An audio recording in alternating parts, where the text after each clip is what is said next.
Good afternoon, everybody. Thank you for joining us here.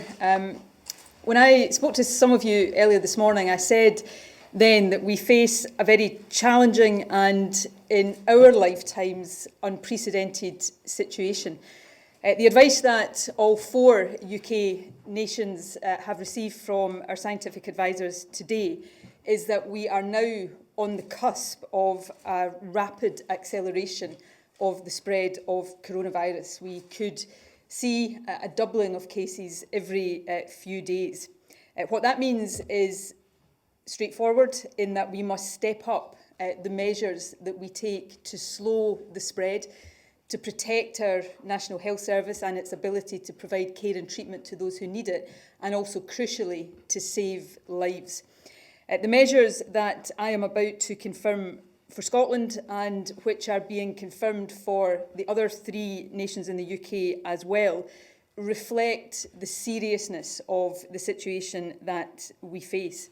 But let me stress that these measures, although they will be disruptive for people and will in many respects for the next period change life for all of us as we know it, are very much about all of us doing the right thing for ourselves and for each other to reduce the impact that coronavirus will have on our society, enable our National Health Service to continue to offer care and treatment for those who need it, and to save lives. COBRA has met this afternoon and agreed across all of the four UK nations 4 specific additional measures to those that we had already announced. I should say, and I will return briefly to this point, one of those measures around mass gatherings is, as of today, already in force in Scotland. But if I can set out the other 3 measures, which are in addition to the advice that was issued last week to those who are experiencing symptoms of a fever, or a persistent cough, to stay at home for a period of 7 days. The additional measures are as follows.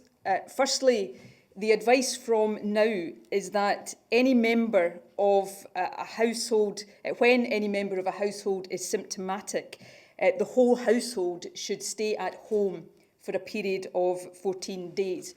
That means not going out at all as far as that is possible. It means seeking help from others for shopping and basic essentials, but if that is not possible, to reduce contact as much as possible, but preferably to stay at home for a period of 14 days. The second measure relates to what we describe as social distancing, and that is advice to reduce all non-essential social contact and to do that as much as possible. And from today, that is advice that is being given to everyone in our population. That means where it is possible to do so, you should work from home, you should avoid unnecessary travel, stay away from pubs, cinemas and other crowded places. Reduce unnecessary social contact as much as is possible. As I said a moment ago, that is advice that from today is being given to everyone in our population. But that advice is being given particularly strongly to more vulnerable groups. And what I mean by more vulnerable groups is as follows. People who are over 70. Secondly, those who suffer from defined long-term health conditions for which you currently receive the flu vaccination. And thirdly, pregnant women. We and the Chief Medical Officer can say more about this. We currently, and this is a point we have made previously, we don't yet know enough about this virus, and that is why we are taking a very precautionary approach and including in this list of vulnerable groups women who are pregnant. The third additional measure relates to the most vulnerable groups in our society.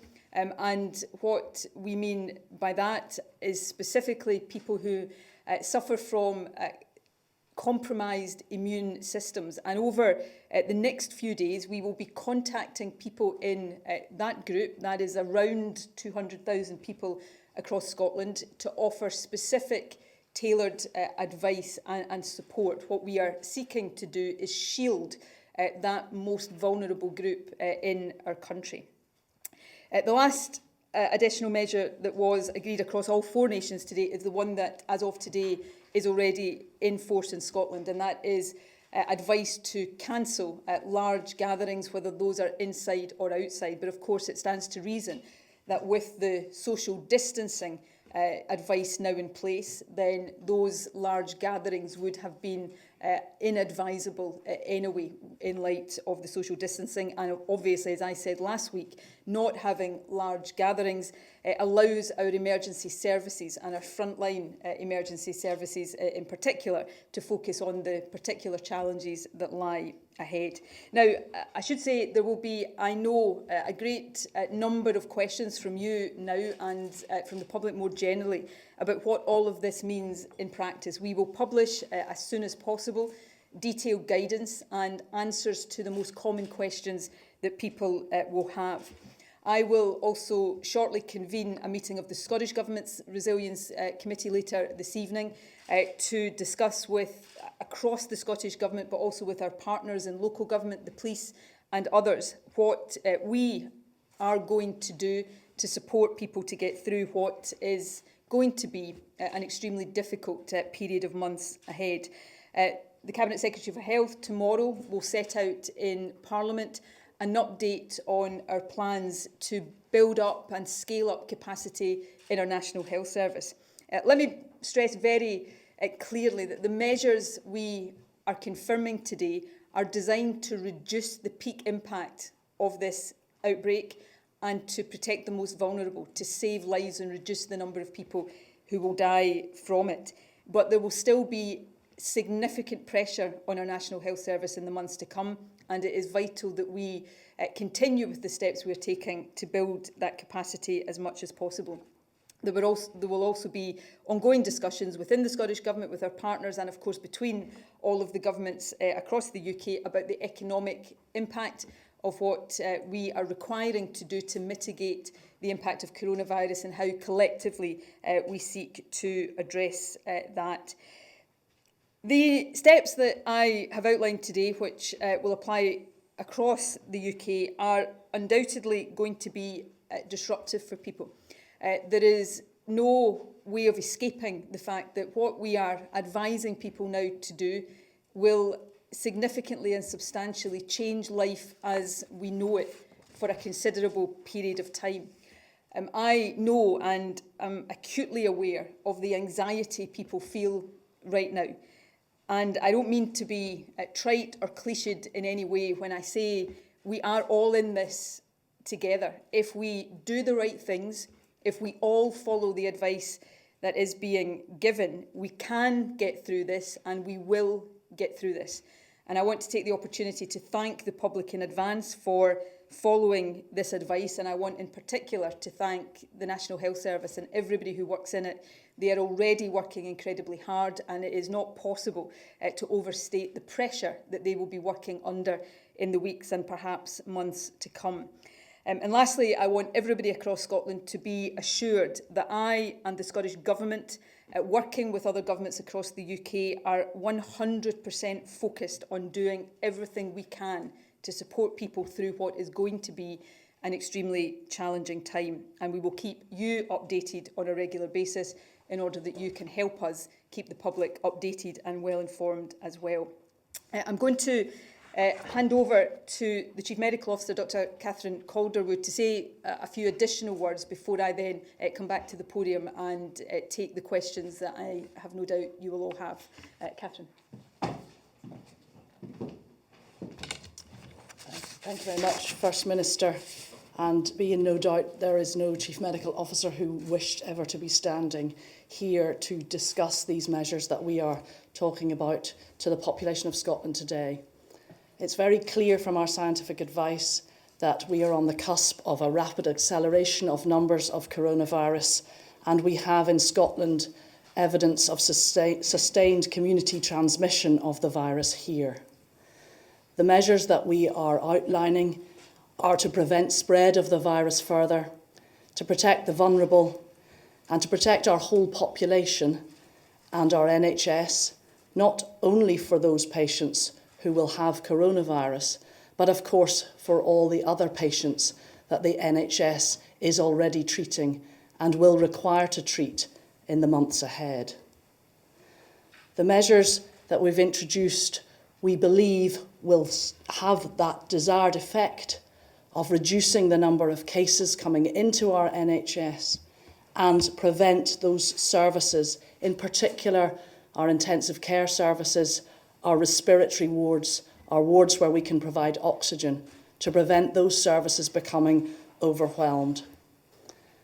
These measures are not taken lightly because in order to be effective, we need to have these in place for a prolonged period of time, several months, in order to be sure that we will not have a rise of cases more severe again to overwhelm our services.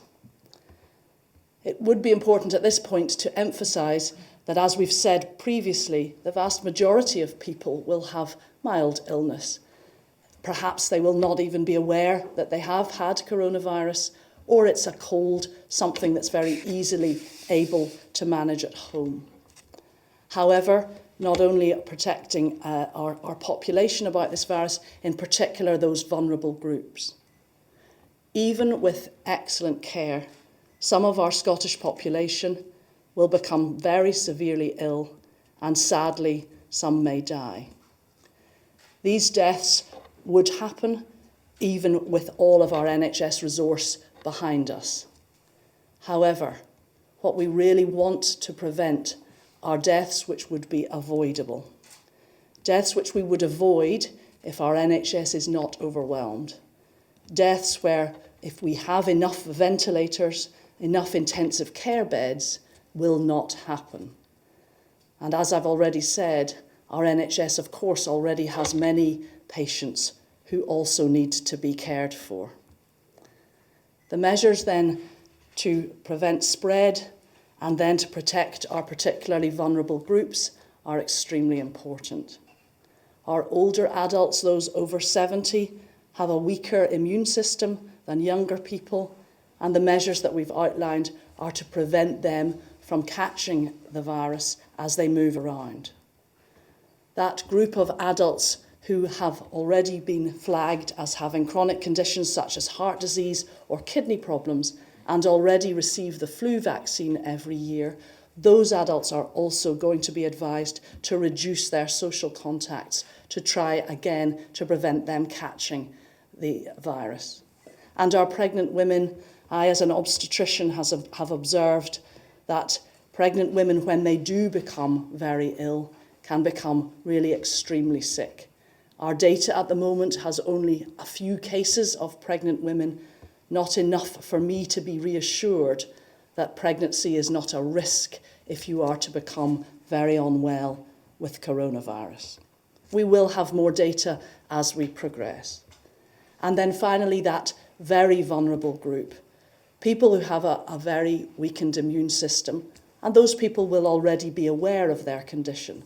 This is people who are perhaps currently receiving chemotherapy for cancer, or people who have some of the blood cancers like leukemia, patients who've had an organ transplant.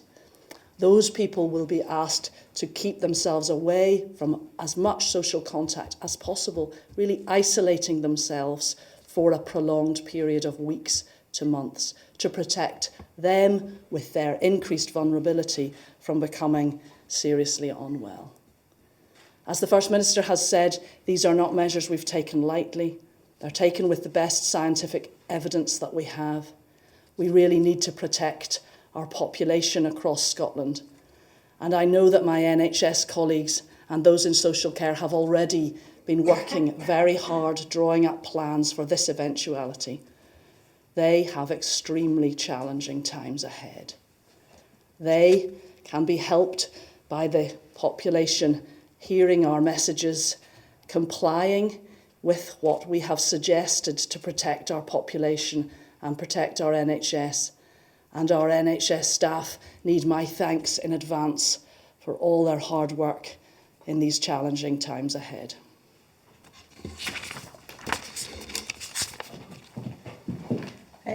Thank you, the Chief Medical Officer. I now open to questions. Kieran. Do you recognise the confusion that exists among the public? There are people who feel that we should have moved far quicker, and there are people for whom the messaging around immunity, you may fear, has undermined the effort you're asking them to make now. Can you address directly those people who may believe that it's somehow helpful for them to contract the virus and haven't been taking existing measures seriously, let alone the measures you're asking them to make at this point? So I readily understand the acute anxiety that people are feeling, and I absolutely recognise the potential that that gives rise to for confusion. And I, as First Minister, take very seriously my obligation to, in a very complex situation, communicate as directly, as openly, as transparently and as clearly as possible. I think some of the discussions in recent days around herd immunity have been deeply unfortunate. It has never been the policy of the Scottish Government or any government in the UK to pursue a policy of allowing and wanting people to get this virus. The objective, as I covered for some of you this morning, has always been to reduce the peak impact of this and to make sure that we are protecting the most vulnerable and saving lives. And that is what all of these measures are designed to do. We will seek to continue to set out what we are asking people to do clearly, to provide as much guidance around that covers as many detailed examples as we can. As the Chief Medical Officer said, and I would echo it, none of us want to be in this position. It is, in our lifetimes, an unprecedented situation. It is a complex situation. It is one where all of us, and I say this about all political leaders, regardless of party affiliation, all of us feel a really acute responsibility to get these judgments as right as we possibly can. That is why we have been guided and will continue to be guided by the best scientific expertise. All of what we are setting out today is on the advice of our medical and scientific advisors, and that will continue to be the case. But I don't underestimate the difficulties of this and what it is we are asking people to do in the period ahead. Simon. Just some clarity on the social contact element. You mentioned people should stay away from pubs and cinemas. Can I ask about other venues, swing baths, libraries, gyms, yes, all that sort of thing?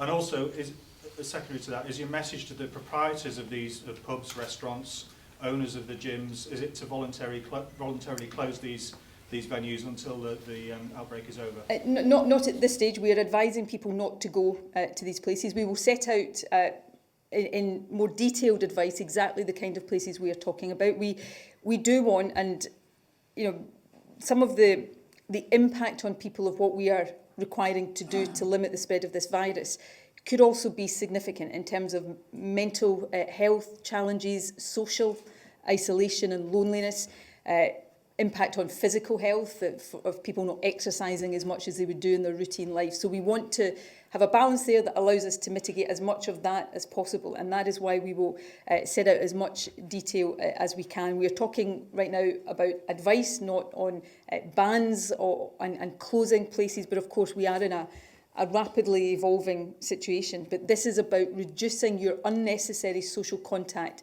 as much as is possible. There is a difference between what we've called social distancing and home isolation. If you have symptoms, the strong advice is to stay at home and not go out. That is now the advice to members of a household of somebody with symptoms, and that is strong advice that is about home isolation. Social distancing is not about isolation, but it is about cutting as much as possible the unnecessary social interaction that you would be having. Yes? Mark from the Times. There was quite a barrage, so forgive me if I missed it. What's the advice for schools? Secondly, what's the situation with ventilators at the moment? We're trying to build ventilators. How many do we have? How long will we get up to the capacity that we need? And then finally, is there any extra support for businesses that will be affected by this? Okay, I will hand over to Health Secretary in a minute on the ventilator question. We covered this for some of you who were at the briefing this morning, but we'll go over that again. If I can touch on businesses, we set out a package of measures around business rates based on the decisions that were taken in the budget last week. There will undoubtedly require to be more support, not just for businesses but for individuals, and we will continue to talk to the Treasury as well as look to our own resources for what more we can do, and there will be additional announcements and commitments made around that in the days to come. On schools, and there was some considerable discussion at Cobra this afternoon about the position around schools, and I would anticipate that we will come back to this because this, as I've said before, remains under ongoing review. The advice right now is that schools are not being closed on a blanket basis, and there are a number of reasons why the advice is that it is better now to keep schools open than close them. That is partly and principally around public health reasons associated with children themselves, but also about protecting the frontline workforce as an example of the kind of reasons.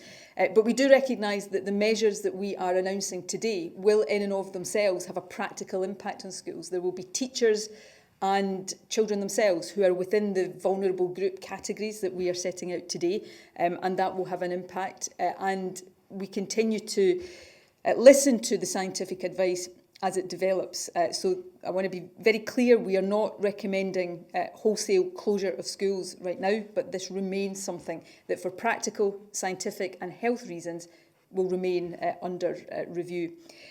Jean, do you want to take on the point about ventilation? Yeah, sure. So at the moment we have just over 360 ventilators. We have orders placed in order to take that up to 700. But alongside that, we are also looking at the strength of the supply chain and are engaged as well with the UK government, the cross-UK effort in terms of ventilators. But the other point to stress, of course, is that all of these measures are designed to enable the health service to manage those who are sickest, so in order not to be overwhelmed in terms of the need against the number of ventilators that we have. Okay, yes. World Health Organisation have said there should be an emphasis on testing every suspected case. Why is Scotland moving to a system where we won't be? Well, the whole UK has, since we moved into the delay phase last week, moved away from testing every single case. We set out, so my apologies, I can't remember if you were here this morning for the briefing. I'll hand over to Chief Medical Officer in a moment. We've set out very extensive plans in Scotland for robust and expanded population testing that will allow us to, probably more robustly than the figures we're publishing right now, monitor and report on the spread of the infection and the profile of that, whether there are geographic differences. So we are putting in place that expanded capacity literally as we speak. Because I am very aware of what the WHO is saying, and I have asked questions from my own advisors, and I'm seeking further advice as to whether there is more we should be doing to further augment that testing capacity, and I will be considering that with them in the days to come. But Katherine, do you want to say a bit more about why we've moved away from individual testing and the benefits of the population testing that we're doing? As a country, the UK actually is one of the best, has one of the best capacity for testing per head of population. So we actually have, over the past few weeks, built up a very large ability to have a very large number of tests per day performed. The move, though, to this community surveillance is arguably more robust in allowing us to be able to map not only where the numbers, but where these cases are occurring, and therefore to be able to track where we would be best to plan and put in our various measures to mitigate against further spread. The time that is taken not only in the testing of individuals, but then in the follow-up and the contact tracing is not at the moment thought to be the best use of, in particular, our health protection teams, while they are actually stepping up in order to manage the ill patients, in order to manage this epidemic. And this may change we will need to have different methods of testing as we progress over the months to come. But at the moment, we've taken the decision that actually not only for those very good public health surveillance reasons, but also because we want to make sure our staff are used in the most valuable way for treating the population. Okay, any other questions? Lauren? I'm just wondering, in two things. In your opinion, will 700 ventilators be enough? And secondly, I wonder if you could explain what's being done to bring on board ICU staff, to upman ICU staff, and how we're going about. Okay, I'll allow the Health Secretary to expand on the comments I'm going to make. I think it's important to be clear that the figure of 700 is what we currently have plans in place through orders to get from where we are just now to there. We are exploring with UK colleagues, and there's been talk about manufacturing and diverting manufacturing capacity to that. So we also want to explore ways in which we can take that number higher than that. But as the Health Secretary has already said, if we can think about this thing in two ways, we want to increase the ventilation capacity and the ICU capacity generally on the one hand, but we want through these measures to be reducing the demand for these services as much as possible. What we have outlined today, as well as protecting the population at large, in particular protecting the most vulnerable people in our population, these measures are also about making sure that our NHS capacity, which will require to be scaled up, but even at that scaled up level, is not overwhelmed by the demand. So there is a lot of work ongoing on both of these sides to, as far as we can, make sure that the supply of these services is capable of meeting the demand that will be placed on them in the months to come. On ICU, we've already set out plans to at least double ICU capacity. That does involve, for example, staff who work in high dependency right now being upskilled to work in intensive care, and this is amongst the things that the Cabinet Secretary will set out more detail on to Parliament tomorrow, but I'm sure she's happy to do so to some extent now as well. So one of the things that I'm sure you'll know is that in order to create bed capacity in our NHS and focus on what needs to be done, then we are scaling down to pausing completely elective care. So that is the replacement of hips and knees, and the information on that went out at the end of last week, and our boards are all now working with patients to make sure that they understand that this is paused, and we will come back to them when we're through this situation. That means that we free up staff in, for example, theatres, where those theatre staff are not needed to undertake those elective procedures. And so we have in place the plans for the necessary training for those staff as well as others to upskill them in the particular way that would be needed in order for them to take over those intensive care responsibilities as well. Okay, yes. You've clearly been given some stark projections today on the health impact. Were you given any projections for Scotland or across the UK of the economic impact of coronavirus, in particular in relation to jobs? No, we didn't discuss that in detail today or in numbers. I hope people will understand our primary focus today was on the health impact and how we manage and mitigate the health impact. This is, I don't think I'm being overly dramatic when I say this is very much about reducing the number of people who will die from coronavirus, and that is rightly and properly our primary focus. But you are right to say, and I alluded to it in my opening remarks, that the kind of measures that are being introduced here, the kind of measures that we are seeing introduced in countries across the world, are going to have an extremely significant economic impact. We see evidence of that economic impact already being felt. There have some interventions already been announced in the UK budget last week, which have already fed through into some interventions in the Scottish economy. But as I say, there will undoubtedly require to be more of that, and those discussions will continue to take place in the days to come. It's also really important that as we consider the economic impact from a business perspective, and these two things are of course interlinked, we also consider the economic impact on an individual basis as well. There are many businesses here that are going to be severely impacted by these measures. That will feed through into people's jobs and livelihoods, people who are sick or who are in households where people are sick who are isolating, there will be an income impact on them as well. There are some exceptionally challenging issues for us to address here, and we will, both from the Scottish Government individually but collectively across the UK nations, will require to consider very carefully a range of different measures to help cope with that side of what is a very challenging situation overall. Yes? You said this morning that if you do take the step to close schools, you'll seek to give people as much advance notice as possible. Does this escalation mean that that might happen more suddenly now? And if so, how much notice might people expect? I would hope that we would still seek to give people notice of blanket school closures. I will simply caveat that by saying we are in a rapidly evolving situation, and I do think, while that is difficult for people in a range of different areas of our society, I think people understand that.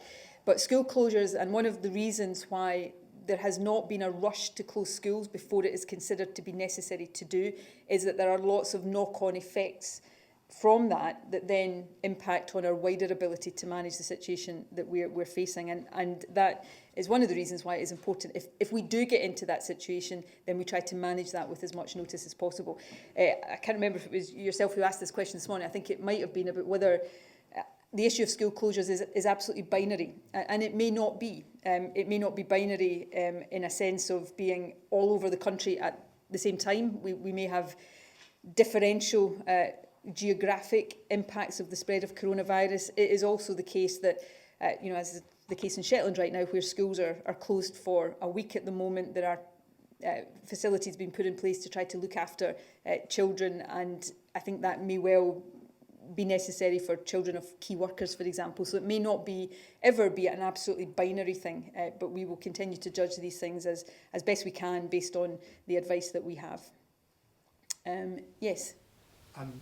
First Minister, there's obviously been this dramatic escalation. Are you able to pinpoint precisely why you felt that the need to ratchet it up so dramatically? Well, can I say, before I answer that question directly, can I say all of what we're announcing today were measures that were included in, if you remember the action plan that we published 2 or 3 weeks ago, all of these measures were envisaged as possibilities at some point along this curve of infection. So we were always likely to get to a point where these kinds of measures were being introduced. We have always said and have continued to stress that the timing of these measures is important, so that they are being introduced at a time when it is judged they have the biggest impact on spread, reducing the peak and saving lives.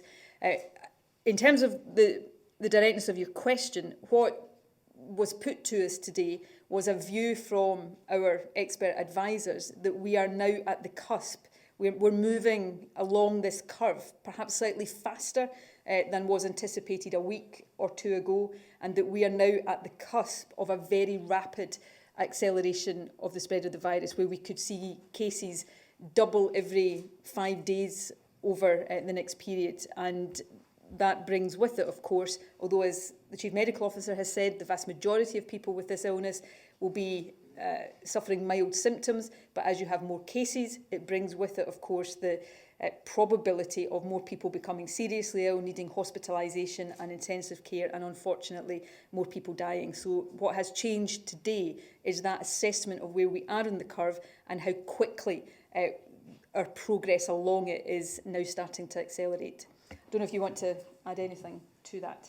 Just to add that we know from other countries that when you instigate measures such as this, it probably takes 1 to 2 weeks at least for them to show an impact.